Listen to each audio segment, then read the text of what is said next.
भिक्खु संघ को वंदामी और आप सभी लोग तो इस गूगल मीट में शामिल हुए हैं, आपको जय भीम नमो बुद्धाय।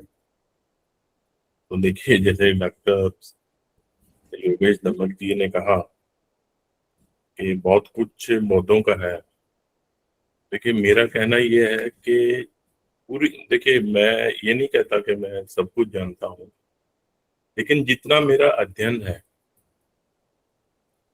तथागत बुद्ध जो है वो पहले इंसान है इस धरती पे जिन्होंने प्रज्ञाशील मैत्री, यानी कि तर्कवाद और नैतिकता और भाईचारा जो है, इसको धम्म का आधार बताया। उससे पहले कोई भी ऐसा सबूत मुझे नहीं मिला है जहां पर किसी संत ने ये कहा हो कि नैतिकता जो है वही धर्म है।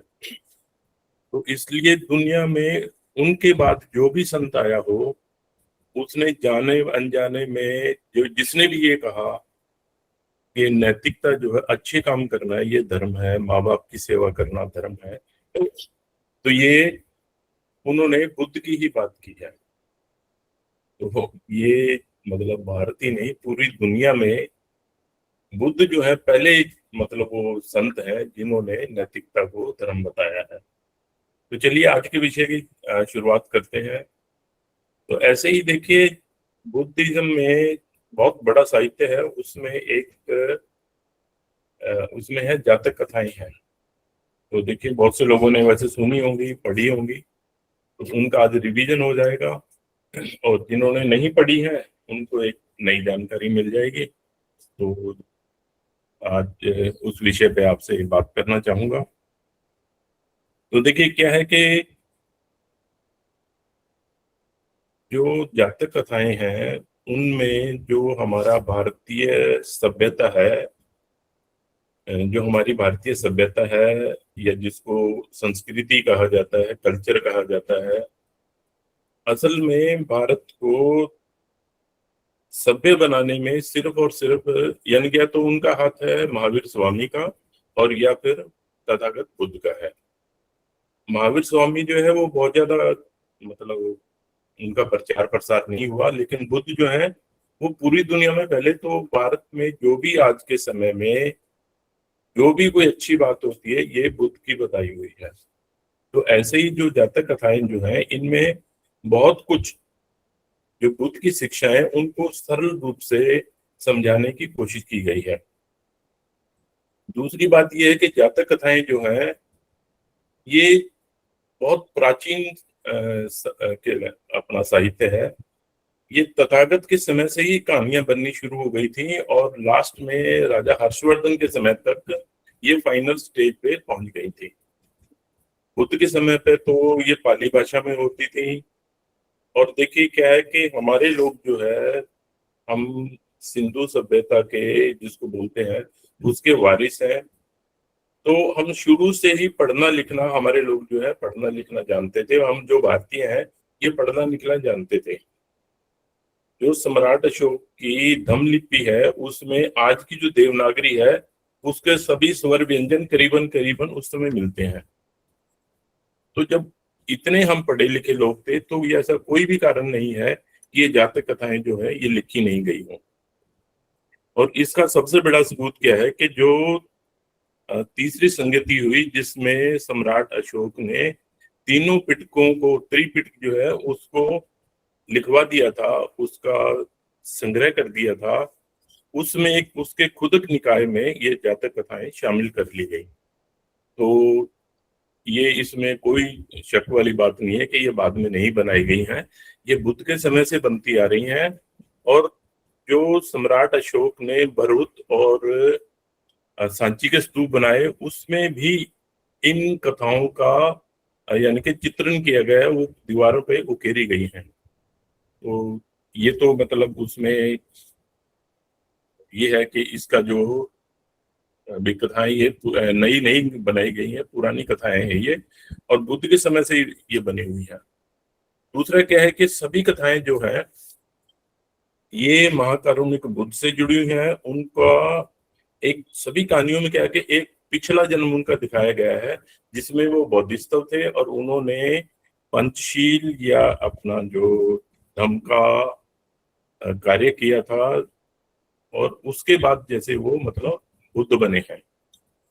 तो जैसे सम्राट अशोक ने धम्म की परिभाषा दी थी, अब सुनुए बहु पाइने दया दाने सच्चे सुचाए, यानी कि बुराई से बचना, बहुत अधिक करुणा रखना, दया रखना, दान करना और सच बोलना, और पवित्र जो आपका है चरित्र, ये ऐसा होना का आपके काम जो है ऐसे होने चाहिए। तो इसके अनुसार ये कहानियां जो है ये बनाई गई हैं, और करीबन हर कहानी में किसी न किसी शील को लेकर, जो अपने पंचशील है, एक या एक से ज्यादा शील के ऊपर जो है वो कहानी जो है आधारित है। इस कहानी जो मैं अक्सर इसमें ढूंढता रहता हूँ, जब भी मैं साहित्य पढ़ता हूँ पुराना, तो मेरी कोशिश ये होती है कि क्या कहीं पर जाति व्यवस्था की कोई बात हुई है, क्या कुछ ऐसा हुआ कि समाज में अछूतपन या ऐसी कोई समस्या उस समय हुई है। तो देखिए, पूरी जातक कथाओं में कहीं भी जाति का उल्लेख नहीं है, सिर्फ चंडाल और दूसरे लोग जो है उनका जिक्र है, ब्राह्मण का जिक्र है, चंडाल का जिक्र है, लेकिन ब्राह्मण जो है ये जाति के तौर पे नहीं है, एक पढ़े लिखे आदमी के तौर पे उनका जो है ये वर्णन है। हाँ, जहां पर बुरा कोई काम करते हुए दिखाया गया है, वहां पर जो अगर जाति का कोई ब्राह्मण का जिक्र है तो वो उसकी जाति को लेकर वो जिक्र किया गया है।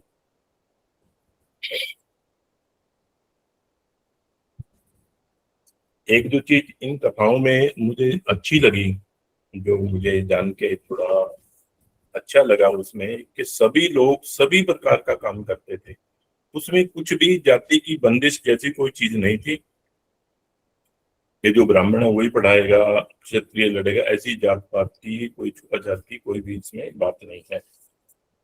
बहुत सी कथाएं ऐसी हैं जिसमें बौद्धिस्ट या बुद्ध जो है वो एक चंडाल के रूप में पैदा होते हैं, चंडाल के घर पैदा होते हैं, चंडाल के रूप में रहते हैं, और वो जो कर्म करते हैं वो किसी भी जो अपना दूसरा और जाति का लोग है, तो उसमें ब्राह्मण जो होते थे, जो वैदिक ब्राह्मण थे, उससे कहीं अच्छा उनका कर्म था। हम इनका इतिहास की बात करते हैं, तो जैसे हमने बताई दिया, थोड़ा शुरू में मैंने बताया, ये कथाएं जो है तथागत बुद्ध के समय से बननी शुरू हो गई थी, और उसी समय सुद पिटक के जो उदक निकाय है उसमें शामिल कर लिया गया था।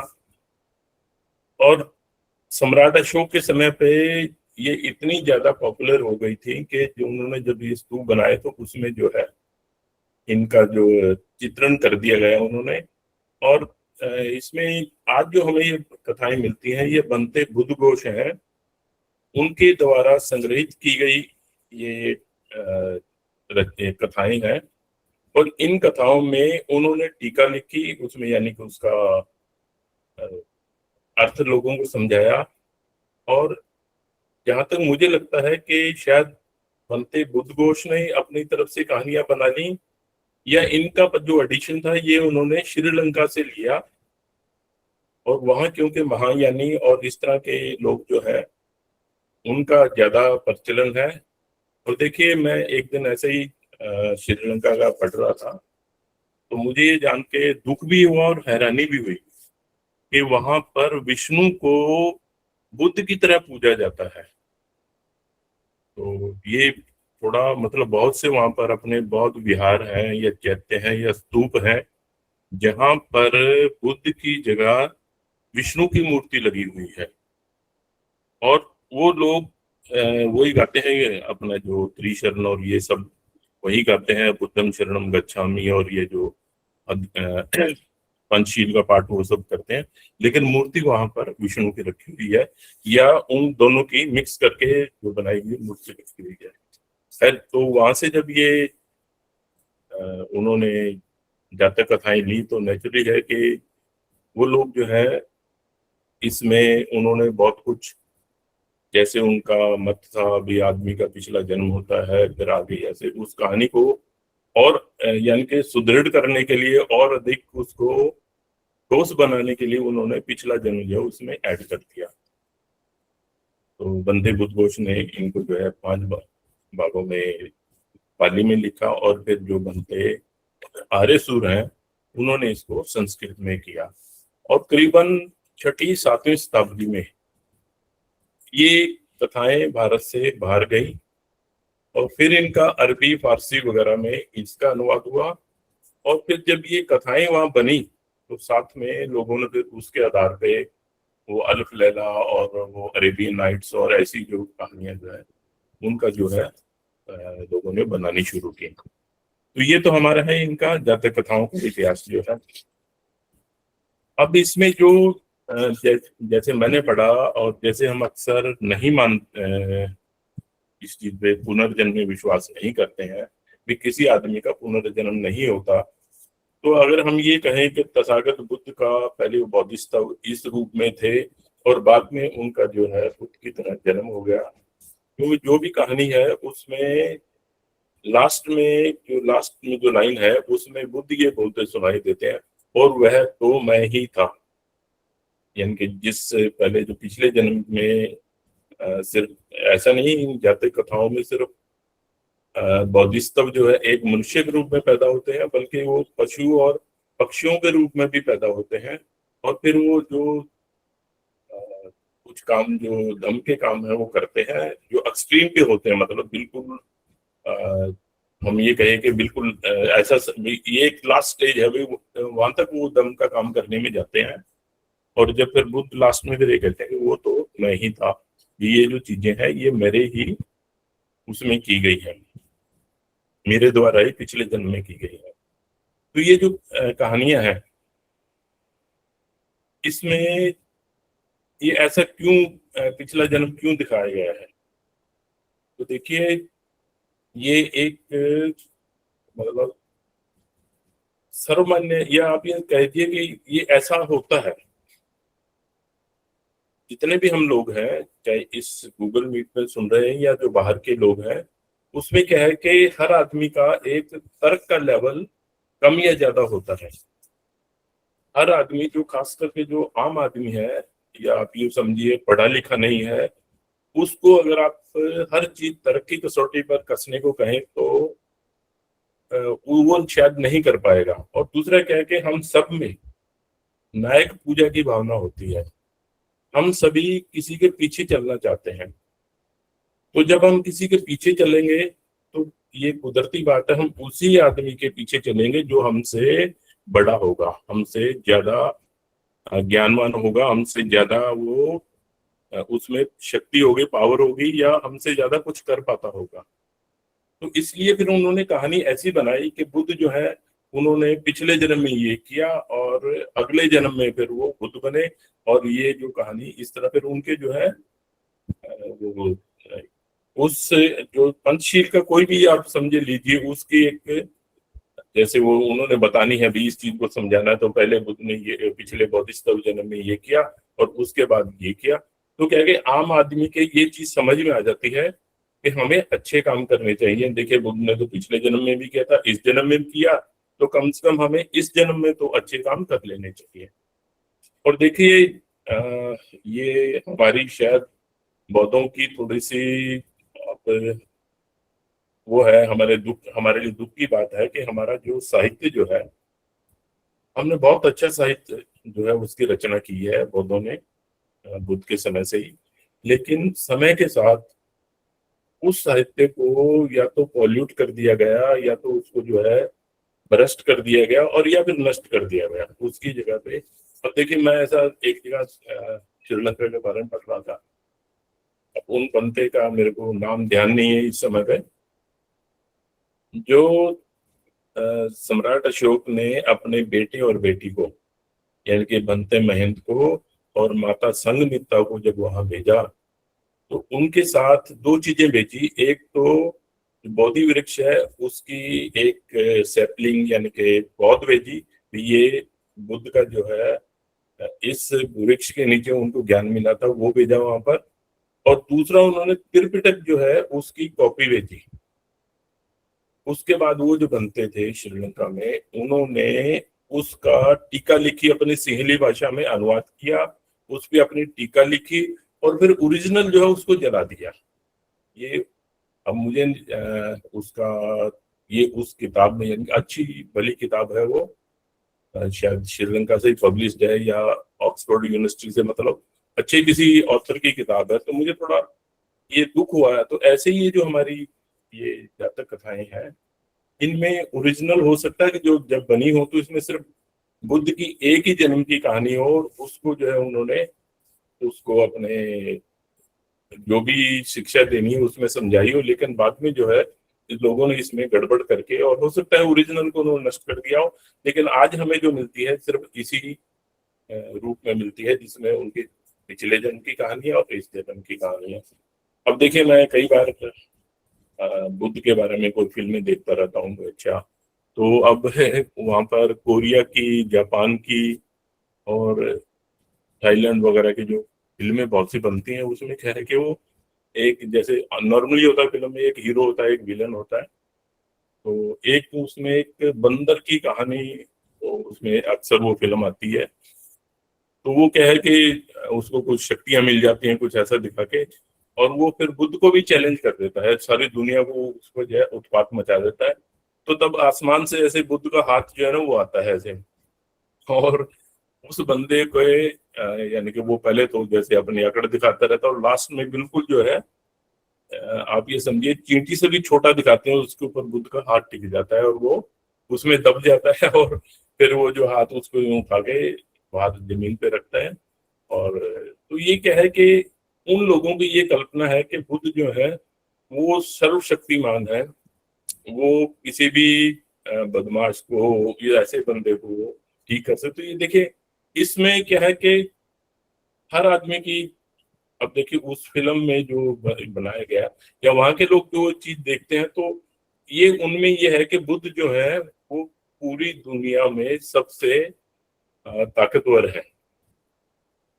तो ऐसा फिर इसमें क्या है कि देखिए, अब राहुल शंकरदयाल बहुत बड़े विद्वान हैं, बहुत साहित्य के बहुत कुछ उन्होंने अनुवाद किया, लेकिन उन्होंने जब बौद्ध संस्कृति किताब लिखी तो उसमें उन्होंने ये लिख दिया तांत्रिक बुद्धिज्म। अब देखिए, उन्हीं शख्स ने विनय पिटक का हिंदी में अनुवाद किया, और विनय पिटक का पहला ही नियम यह है कि जो भिक्षु दिव्य या ऐसी डिवाइन चीजों की बात करे उसको संघ से परमानेंटली निकाल दिया जाए। जिस बंदे ने ये अनुवाद किया हो और वो तांत्रिक जो कार्य करते हैं उसको बुद्धिज्म बताए, तो अब ये मतलब समझ से परे की बात है। तो ऐसे ही जो जातक कथाएं, इनके साथ भी ऐसा ही हुआ है। तो मेरा मतलब कहना यह है कि इन कथाओं में जो काम की चीज है, जो शिक्षा है, उनको ग्रहण कीजिए और बाकी को छोड़ दीजिए। अब जैसे एक एग्जांपल देता हूँ, इसमें एक कथा है, इसमें महाकपि की। तो उसमें क्या है कि बहुत से बंदरों का झुंड जा रहा होता है ऐसे, तो शिकारी उनको घेर लेते हैं, और बीच में नदी होती है, और उस साइड पे जो है उनको घेरा डाल के वो उनको मारने के लिए तैयार हो जाते हैं। तो उनका जो सबसे बड़ा लीडर है महाकपि, यानी कि बड़ा बंदर जो है, वो दो पेड़ों को आपस में ऐसे पकड़ के और बीच में लटक जाता है, मतलब एक इधर से पकड़ता है, एक इधर से भी, ऐसे पुल बना देता है। तो उनसे बोलता है कि सभी बंदर मेरे ऊपर से निकल जाएंगे। अब वो जो ऊपर से निकल जाते हैं तो उस महाकपि जो बंदर है उसकी डेथ हो जाती है, और वो अपने पूरे ग्रुप को बचा देता है। तो तब वो बुद्ध ये बोलते हैं कि वो तो महाकपि मैं ही था, और ऐसे ही जो दान दिया जाना है, दान जो सर्वोत्तम दान है कि आप अपने दल के लिए, अपने परिवार के लिए अपनी जान को भी अगर जरूरत हो तो उसका दान आपको कर देना चाहिए। तो अब देखिए, बजाय हम इस कहानी को वो समझे, इसके तर्क वितर्क करें, तो उसका जो मॉरल है उस कहानी का, मेरे ख्याल उसको हमें अपने पास रखना चाहिए, बाकी को हमें जो है उसको इग्नोर कर देना चाहिए। अब है कि जातक कथाएं क्यों लिखी गई, उनका उद्देश्य क्या था। तो देखिए, जातक कथाओं का मेन उद्देश्य तो यही था कि जो आम आदमी है उसको धम्म को, हमने धम्म का प्रचार करना है। अब हर आदमी जो है उस ढंग से धम्म को, अब आप चाहे बाबा साहब का बुद्धा एंड धम्मा पढ़िए, हर आदमी उसको अपने ढंग से समझेगा। तो अब उसका जो है, अगर हम उसको जैसे कहानियों के साथ बताएं, टीका इसीलिए लिखी जाती है कि वो कहानियों के साथ बता के लोगों के समझ में आ जाती है बात। ये चीज ऐसे है, ये जो दान करना है वो वैसे करना है, जो शील है उसका अर्थ ये है, जो और जो दूसरे अभी हमने चोरी नहीं करनी, तो ये जब कथा के साथ आप बताते हो तो फिर वो लोगों के समझ में आ जाती है। तो इसका सबसे पहला तो उन्होंने क्या है कि इसमें ये था कि बौद्धिस्तव को एज ए आदर्श, यानी कि बौद्धिस्तव को एक आदर्श के रूप में स्थापित करना था कि सभी भिक्षुओं का ये कर्तव्य है, एक लक्ष्य होना चाहिए कि मैंने बौद्धिस्तव बनना है।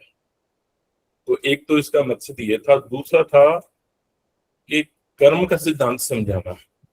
तो ये जो जातक कथाएं, इसमें बहुत बार यही चीजें दिखाई गई हैं कि एक आदमी बुरा है तो उसको उसकी जो सजा मिलती है, जो उसका सजा मिलती है वो बुरे काम के लिए मिलती है, और जो अच्छा है उसको जो है उसकी नेक कमाई मिलती है।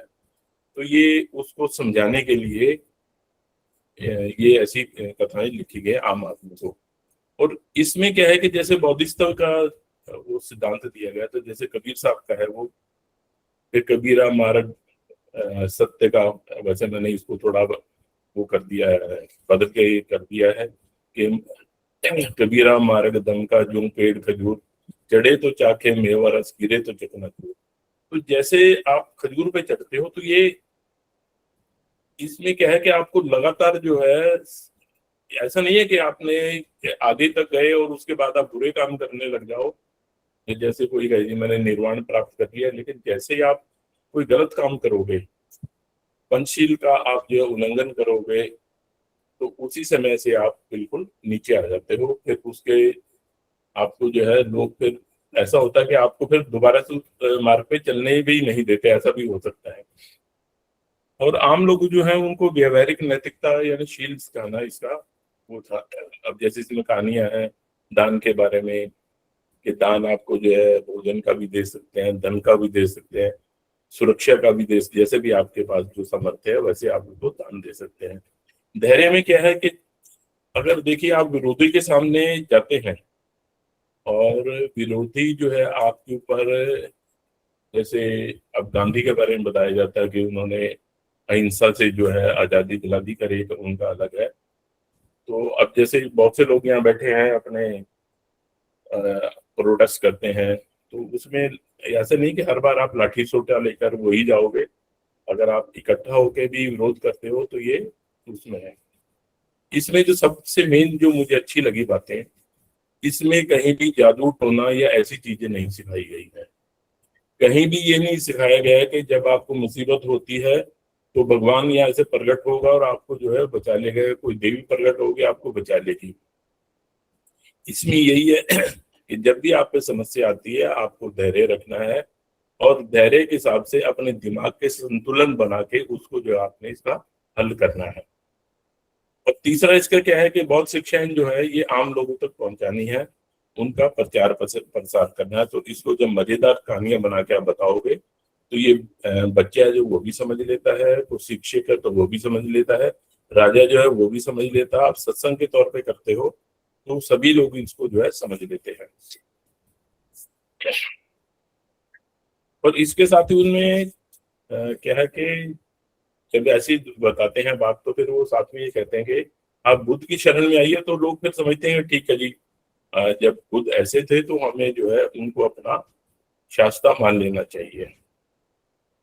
और ये सिर्फ लोगों को ये नहीं, जो राजा, जो लोग थे, जो शासक हैं, जो अधिकारी हैं, उनको भी इसमें शिक्षा दी गई है। अब राजा के इसमें 10 गुण बताए गए हैं कि राजा जो होता है उसके 10 गुण होने चाहिए उसमें, तो उसका राज्य जो है उसमें पब्लिक जो है सुखी रहेगी, राजा भी सुखी रहेगा। तो उनके गुण है, देखिए दानशील होने, वो राजा जो है दान करने वाला हो, शीलवान हो, त्याग करता हो, ईमानदारी से अपना राज्य करता हो, दयालु हो, कम खर्च करता हो, ऐसा नहीं कि आडंबर करे जाए और अपना अ, अपने वो हीरे जवाहरात पहन के पब्लिक चाहे मूर्ति मत्ती हो और ऐसे वो करे। शांत हो, अहिंसा का पालन करता हो, सहनशील हो। और जो उस समय का उन्होंने जो लिखा है यानी कि आप ये देखिए, ये बुद्ध के समय से लेके और यानी कि अब से करीबन 1500-2000 साल पहले ये जब कहानियां लिख दी गई, तो उस समय उन्होंने लिखा कि राजा का ये कर्तव्य है कि वो जन भावना का जो है आदर करे। अगर जो वो वही काम करे जो जनता चाहती है। अगर जनता किसी चीज का विरोध करे तो राजा को वो काम नहीं करना चाहिए। तो जब ये शिक्षाएं हम लोगों को समझाते हैं, वहाँ राजा भी हो या प्रजा भी हो, अगर लोगों के मन में ये आती है कि नहीं जी राजा को ऐसा होना चाहिए, तो राजा को वैसा बनना पड़ता है। हमें कई बार जो है ऐसे जैसे उसकी अपने कौटिल्य की कहानी आती है हमारे उसमें एक नाटक में, तो मैं कई बार सोचता हूँ कि वो जैसे उसमें सीन दिया गया है कि वो जो अपना वहां जाता है दरबार में और राजा से कहता है कि जब तक तेरा मैं सर्वनाश नहीं कर दूंगा, अपनी चोटी नहीं बांधूंगा। ठीक है, ये काल्पनिक है, लेकिन आप ये सोचिए कि उस समय जिस लेखक ने ये लिखा, तो हमारे समाज में ऐसा होता था कि लोगों में इतनी हिम्मत थी कि वो राजा से ये बात कह सकते थे कि मैं तेरा नाश कर दूंगा, और राजा फिर भी उसको जो है छोड़ देता था, उसको अपने दरबार से जाने देता था। अब आप इसको आज के समय में करके देखिए, कोई मिनिस्टर है, प्रधानमंत्री है, राष्ट्रपति है, कोई भी हो, अपने देश का हो बाहर का हो, वही आदमी ये कहे कि मैं तेरे परिवार का सत्यानाश कर दूंगा, तेरा सत्यानाश कर दूंगा, तो क्या राजा उसको आने देगा?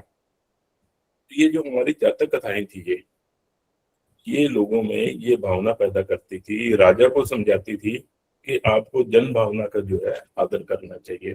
अगर कोई आपका विरोध कर रहा है तो उसकी बात सुननी चाहिए। तो ये जो चीजें उस समय जो कहानी में लिखी गई है, ये इसलिए लिखी गई क्योंकि हमारा समाज ऐसा था, और ऐसा समाज बनाने में हमारी जातक कथाएं जो है उनका बहुत बड़ा योगदान है। जैसे मैंने कहा भाई, अंधविश्वास दूर करने के लिए बात करते हैं, ये इन जातक कथाओं में कर्मकांड करने वाले या जादू टोना करने वाले इस लोगों ऐसे करने वाले लोगों के सबको ये दिखाया गया है कि उनका अंत बहुत बुरा होता है। जो लोग दिमाग से काम करते हैं, जो सोच समझ के काम करते हैं, उनका भला होता है। लेकिन जो लोग ऐसे कर्मकांड में करते हैं या किसी राजा और अपने देवी देवता के चक्कर में पड़ते हैं, या और जैसे नहीं होते जादू टोना और ये वो करते हैं अपने इससे बचने के लिए, तो ये चीजें जो करेगा वो उसका अंत बहुत बुरा होगा। ये और धर्म वाले नहीं सिखाते हैं, ये हमारी जो बुद्ध धर्म है यही सिखाता है, और जातक कथाओं में यही शिक्षा उसमें दी गई है कि आप जो है तर्कसंगत बनिए, अपने दिमाग का प्रयोग कीजिए, जब कोई समस्या है तो वहां घबराइए नहीं, मिलजुल के उसका जो है आप जो उसका समाधान निकालिए। अब इसमें जो जातक कथाएं जो है, इसमें कुछ चीजें मुझे काफी अच्छी लगी, जो वैसे अगर आप पढ़ेंगे तो आपको भी अच्छी लगेंगी। कि सबसे पहले तो क्या है कि जो मैं अक्सर इन किताबों में जैसे मैंने शुरू में ही कहा कि सभी पूरा जो इसका साहित्य है या ऐसे जो भी है, ये जहां भी अच्छी बात की गई है वो बुद्ध की वाणी है। किसी ने उसको वैसे बिना जाने लिखा हो या अनजाने में लिखा हो, तो जैसे ये सभी कथाएं जो है ये पाली भाषा में लिखी गई, और पाली भाषा जो है ये बुद्ध के समय की भाषा है। हमारी जो मूल हम भारतीय हैं उनकी भाषा है। देखिए, हड़प्पा मोहनजोदड़ो ऐसे शहरों की भाषा हम अभी नहीं पहचान पाए हैं। अगर समय आया और एआई ने या कंप्यूटर ने कुछ ऐसा कर दिखाया कि उस समय की भाषा भी वो पढ़ पाए या समझ पाए, तो ये निश्चित रूप से पाली भाषा ही होगी, या उसका जो पहली स्टेज है वो भाषा ही होगी।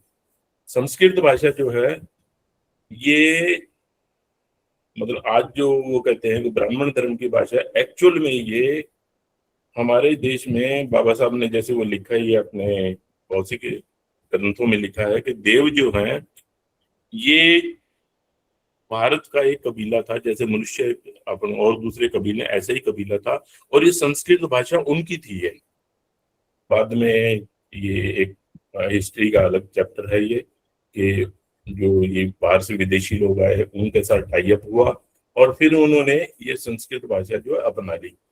कोई भी संस्कृत की किताब जो आज के समय मिलती है वो 6वीं 7वीं सदी से पहले की नहीं है। तो जब नहीं है, तो ये जबकि इसमें हमारी पाली भाषा में लिखी गई, संस्कृत में उसका अनुवाद हुआ है, तो असल में देखें तो पाली जो है ये संस्कृत भाषा की जननी है, एक हिसाब से देखें तो सबसे इसमें जो कमाल की बात हुई है कि ये सभी कथाएं जो है ओरिजिनली पाली में लिखी गई, और इनमें जो लोकल शब्द यूज किए गए हैं कुछ जगहों पे, जैसे आप सम्राट अशोक के शिलालेख पढ़ते हैं तो उन्होंने कई जगह राजा लिखा है, कई जगह राणा लिखा है, और कई जगह लाजा लिखा है। राजा को जो है राणा लिखा है, राजा लिखा है, या लाजा लिखा है। तो ऐसे ही इसमें जो लोकल जो शब्द हैं अलग अलग जगहों के, वो इसमें शामिल किए गए हैं। इसमें कहीं भी संस्कृत का कोई शब्द नहीं है। जो अनुवाद हुआ वो तो नेचुरली संस्कृत ही है, लेकिन जो अपनी मूल जो पाली है उसमें संस्कृत के शब्द नहीं है। और जो शब्द आज के समय वो कहेंगे, ये तो देखिए संस्कृत के शब्द हैं, वो पाली से संस्कृत में आए हैं, संस्कृत से पाली में नहीं गए हैं। अब इसके उदाहरण के तौर पे देखिए कि आज के समय में अगर आप देहात में जाएं तो वहां कोई फ्रेंच नहीं जानता, कोई इंग्लिश नहीं जानता। तो अगर कोई वहां जाके वो लोग सीखते हैं भाषा, वो किसी भी कोई शब्द जो वो देहाती लोग सीखते हैं, तो वो बिल्कुल ऐसे ही जो संस्कृत के शब्द हैं उन्होंने पाली सीख के और अपनी भाषा में ऐड किए हैं। इसमें जैसे क्या है कि इन कथाओं में एक जो ये है कि जैसे बोधिसत्व जो है वो सिर्फ मनुष्य के रूप में नहीं, एक बुद्धिमान हाथी या बुद्धिमान बंदर या एक छोटा तोता या सुनहरा हिरन, ऐसे भी उन्होंने उनकी जन्म की कहानी सुनाई गई है। और वो सभी लोग जो है यानी कि बिल्कुल चरम पे जाके और अपना धर्म का पालन करते हैं, ये चीज दिखाई गई है। अच्छा, इन कथाओं में राजा अजातशत्रु का जिक्र है, राजा बिंबिसार का है, राजा पसंदी का जिक्र है, लेकिन सम्राट अशोक का नहीं है। तो इससे मतलब ये अंदाजा लगाया जा सकता है ये कहानियां जो है सम्राट अशोक से पहले बन गई थी। और सम्राट अशोक के जो बनाए हुए स्तूप है उनके ऊपर जो ये चित्रण किए गई हैं, तो इससे ये होता है कि ये कहानियां जो है आज की नहीं है, ये सम्राट अशोक से पहले की हैं। तो सम्राट अशोक करीबन आप ये लगा लीजिए 250 BC के करीब, और आज के हिसाब से लगाएं तो करीबन 2300 साल पहले हुए। तो ये कहानियां 2300 साल से भी पहले की हैं। और क्योंकि देखिए शुरू से ही भारत जो है एक व्यापारी देश रहा है। हड़प्पा मोहनजोदड़ो, यहाँ से हमारे लोग विदेशों में जाते थे अपना माल बेचने के लिए। और तो बुद्धिज्म जो है वो भिक्षुओं से पहले ये जो हमारे व्यापारी लोग थे, अनाथ पिंडक जो थे, ये वहां लेके गए हैं विदेशों में। जब उनका आचरण लोग देखते थे, अब देखिए जैसे पीछे से बात हो रही थी कि जापानी लोग जो है बहुत ईमानदार होते हैं। अगर आप कहीं पर उनके देश में जाओ और कहीं आप उदास से खड़े होते हो तो वो आपकी सहायता करने खुद आ जाते हैं। तो ऐसे ही जो बुद्ध का धम्म अपना चुके थे, बुद्ध की शरण जा चुके थे, ये व्यापारी जब विदेश में जाते थे तो उनका आचरण देख के लोग उनसे पूछते थे कि भाई आप ऐसे क्यों हैं। तो फिर वो जैसे बताते थे कि हमारे देश में ऐसे तथागत हैं, वो ऐसा हमें सिखाते हैं। फिर अगर वो जातक कथाएं भी उनको बताते होंगे तो इसमें कोई वो बड़ी बात नहीं हो, बिल्कुल बताते होंगे देखिए जी बुद्ध जो है उन्होंने ऐसा किया ऐसा किया। और ये उसके बाद जैसे फिर सम्राट अशोक ने तो फिर भिक्षु जो है सारी दुनिया में भेज दिए थे। तो ये कहानियां जो है ऐसे जो है ये विदेशों तक पहुंची है ये। अब इन जातक कथाओं में कुछ कथाएं ऐसी हैं जो आपके मन को झकझोर देती हैं। आपको लगता है कि यार ऐसा भी हो सकता है।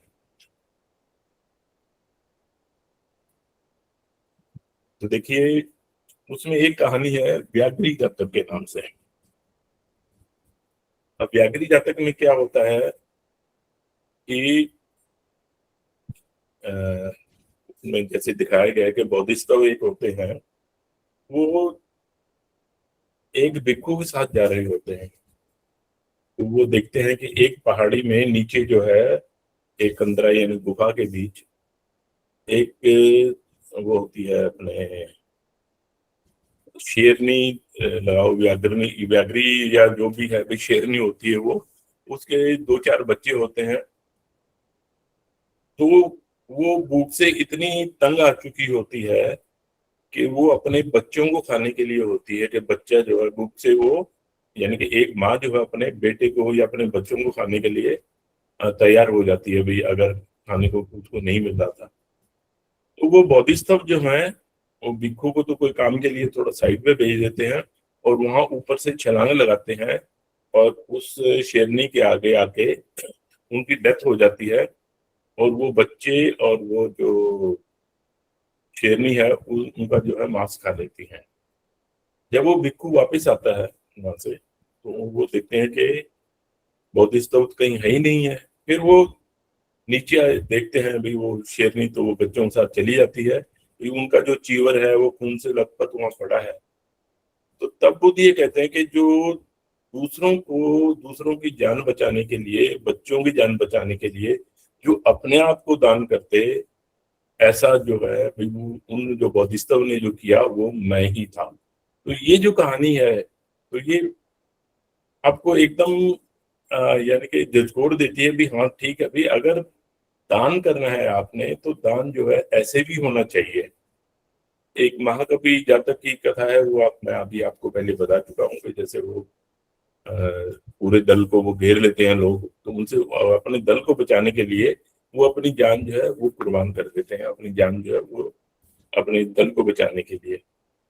ऐसे एक वेशंतर जातक है, उसमें से क्या है कि बोधिसत्व जो है वो राजकुमार है। तो फिर वो जैसे पब्लिक में कोई दिक्कत आती है या कुछ और ऐसा काम होता है, तो वो अपना राजपाट और ये वो सब छोड़ देते हैं।